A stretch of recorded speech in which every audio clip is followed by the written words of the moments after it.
The human perspective emerged owing to the criticisms that were leveled at the earlier era, which was the classical era.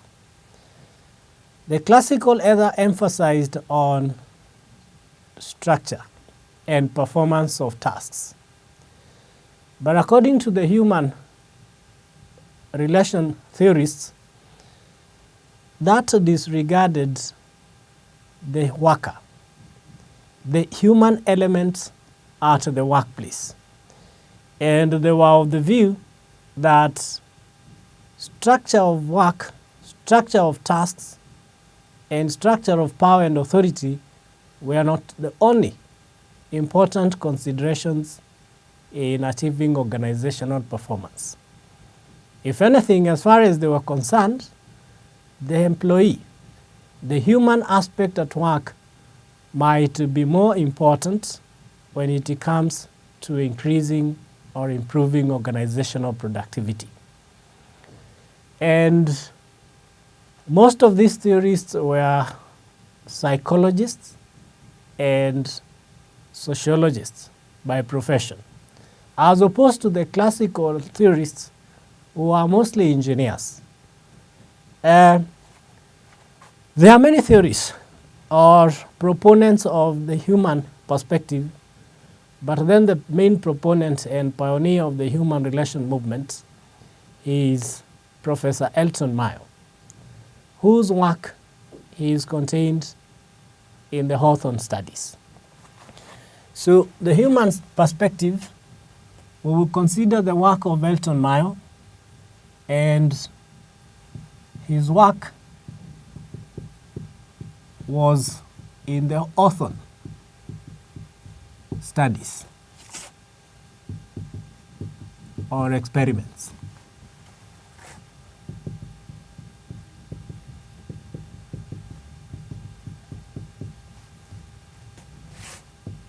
Elton Mayo, the personality, the main personality behind these experiments.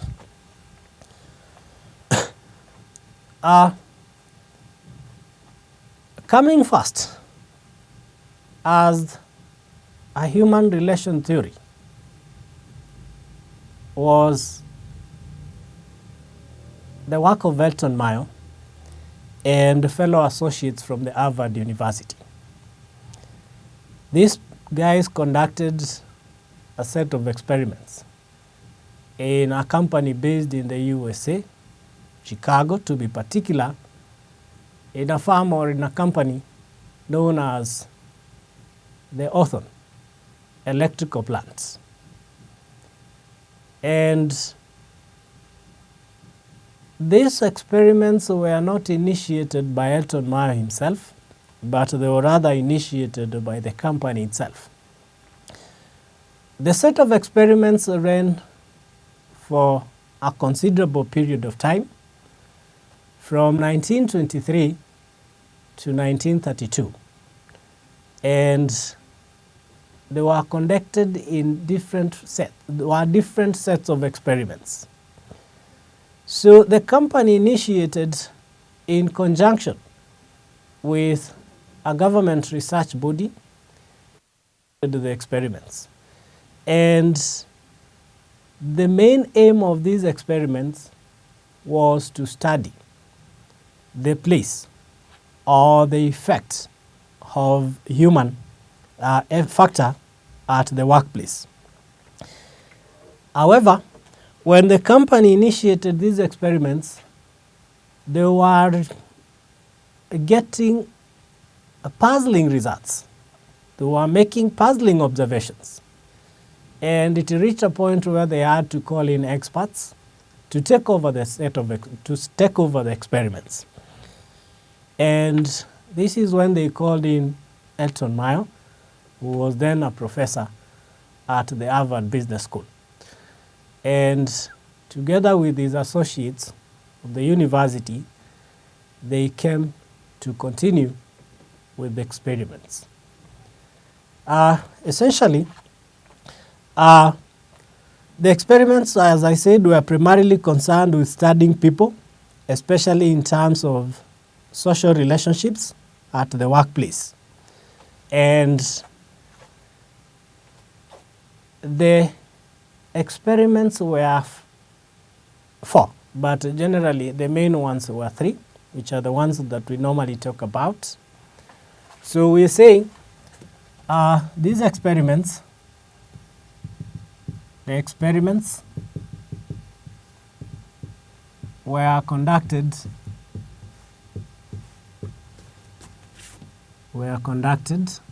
at the Western Electric Company, Hawthorne plant.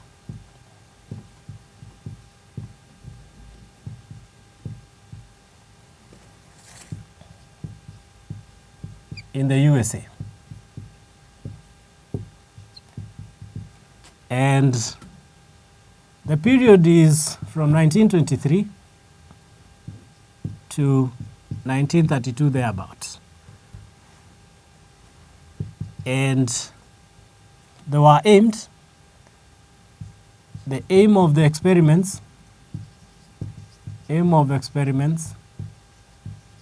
was to study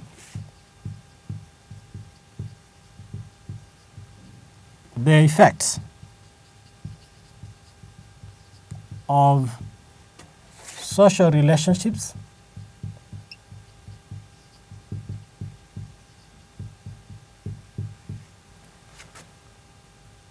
at the workplace.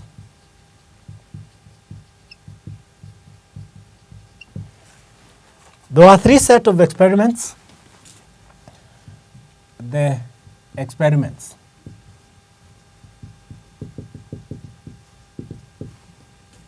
One, lighting experiment.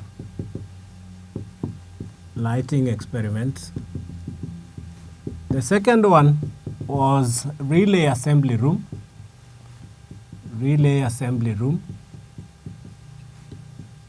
Experiment.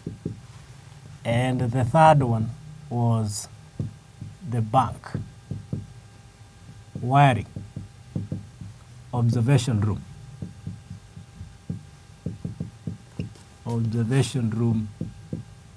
Experiments. Lighting experiments.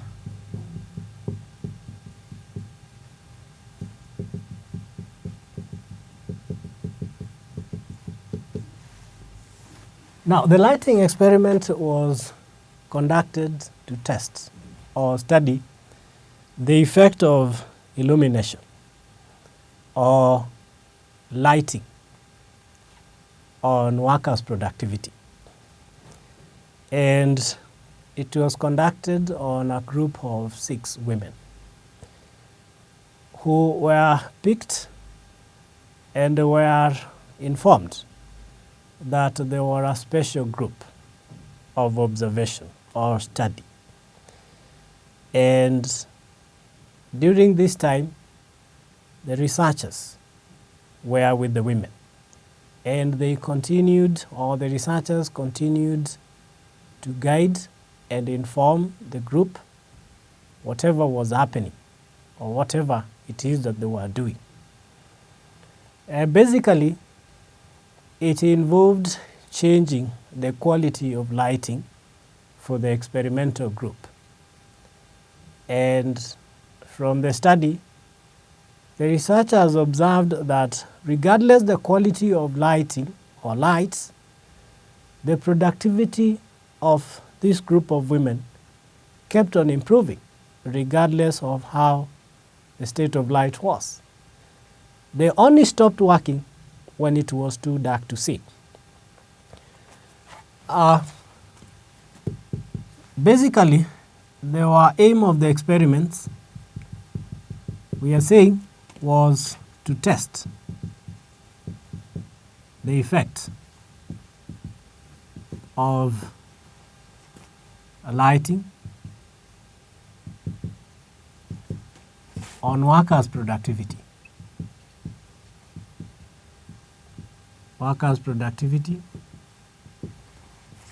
The participants of this experiment were a group of 6 women. A group of 6 women who formed the experimental group. Experimental group.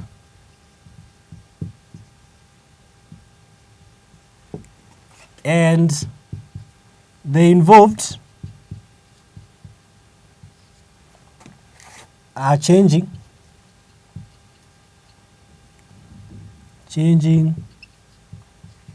the quality of light,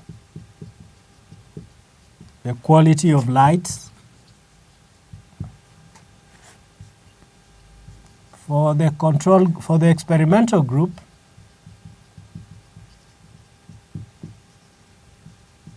so that at times the intensity of light was increased, while other times it was dimmed. And the observation or outcome of the study was that productivity kept on improving. This somehow puzzled the researchers, and this gave rise to the need for the next set of experiments, which was the relay assembly room. The relay assembly room experiment, was also conducted on a group of 6 women.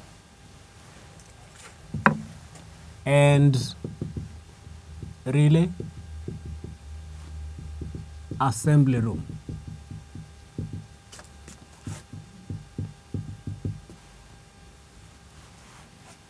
This one was conducted to test the effect of working conditions, physical working conditions on workers' productivity.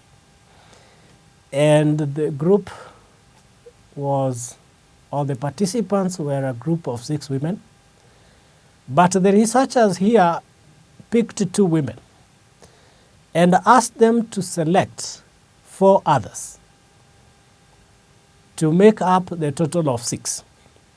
That was deliberate. By asking them to pick 4 others, they were giving the 2 women an opportunity to pick the people they were comfortable working with. And basically, they involved changing the working conditions of workers from time to time. And from these experiments, it was observed that even when the working conditions were unfavorable, the productivity of the women continued to increase. So summarizing this is saying the aim of these experiments was to study or test the effect of physical working conditions. The effect of physical working conditions on productivity. The participants were a group of 6 women,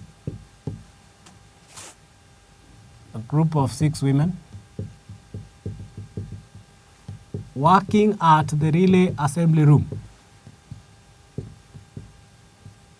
Relay assembly room.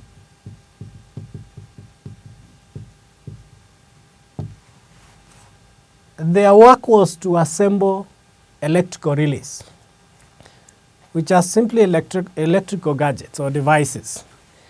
Again, the choice of this device was deliberate because of the procedure that is involved in assembling them. They're the kind of a gadget that involves repetitive and routine tasks, so that the process of assembling an electrical relay is somewhat monotonous. Requires a lot of patience on the part of the worker. The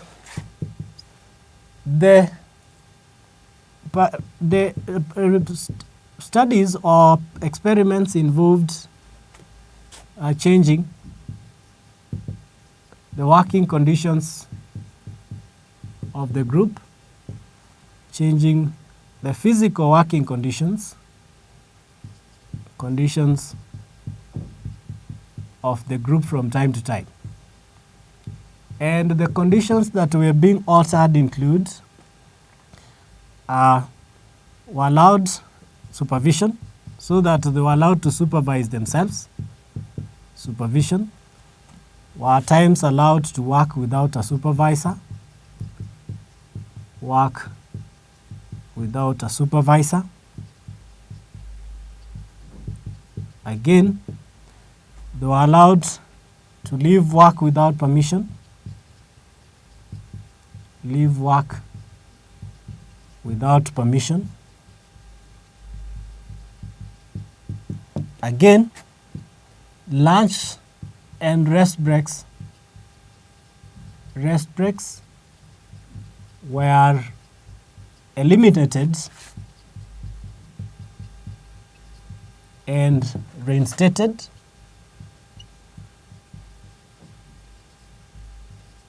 And also the length of the working day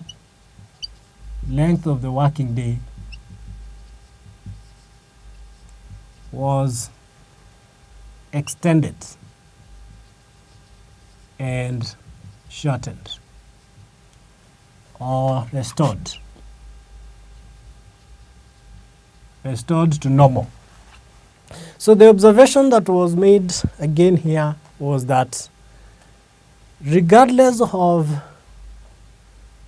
the state of these conditions, whether favorable or unfavorable, the productivity of the workers continued to increase. Later, the researchers restored the experimental group to the original working conditions. And surprisingly, when they were restored back to their normal working conditions, their productivity decreased. So the researchers concluded a number of things. That one, these women's productivity continues to increase even when the conditions were not good, because one, of the special interests that were given. The fact that they were a special group under observation. Two, the need not to be supervised. They need to be allowed to set their own plans and act on them. Three, the involvement in decision making, so that they were making decisions on how to go about their job. Four, the fact that they were allowed to socialize. The picking of the 4 women by the 2 who were initially picked by the researchers was to ensure that the women picked those that they are comfortable working with and socializing with. Again, the researchers had to conduct further studies, and this is when they proceeded with the bank wiring observation room experiment. And in this experiment, men were involved for the first time. So the bank wiring room experiment. Bank wiring room.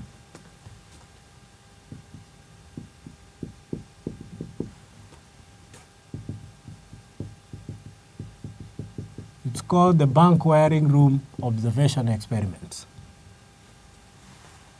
This one involved a group of 14 male workers who were working in the bank wiring room.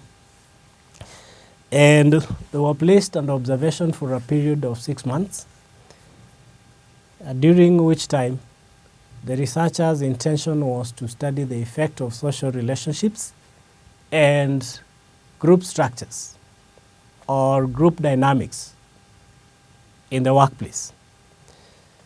The concept behind the experiment was that the workers or the male workers were to be paid based on the total productivity of the group.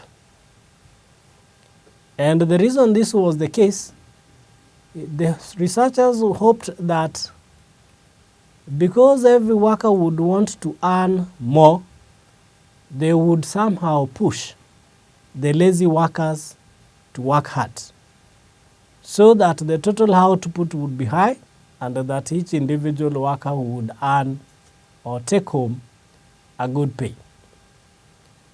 Unfortunately, this did not happen.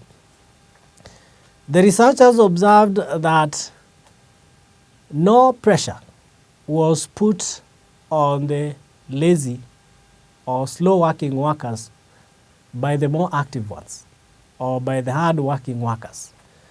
They continued to work normally, and they associated this to the fact that organizational employees will want to develop mechanisms to defend themselves from excesses of the management.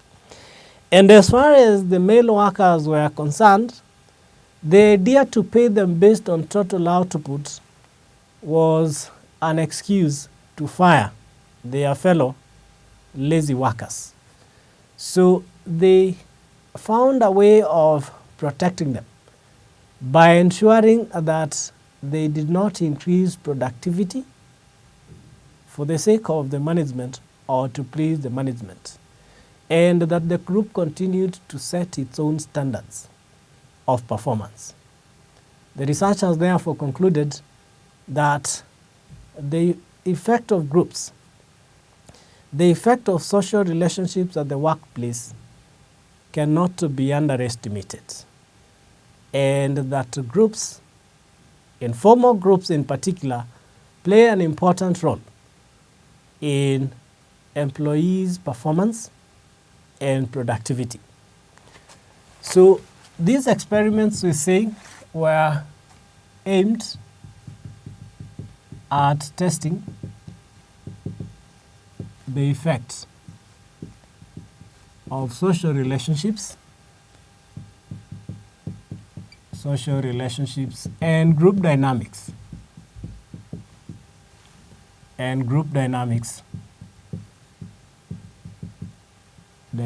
at the workplace. That participants were a group of 14 male workers. 14 male workers working in the bank observation room, and they involved structuring pay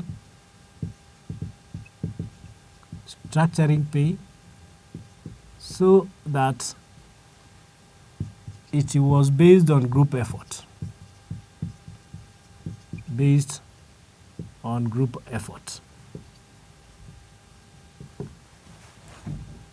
So to the researchers' surprise, it did not work.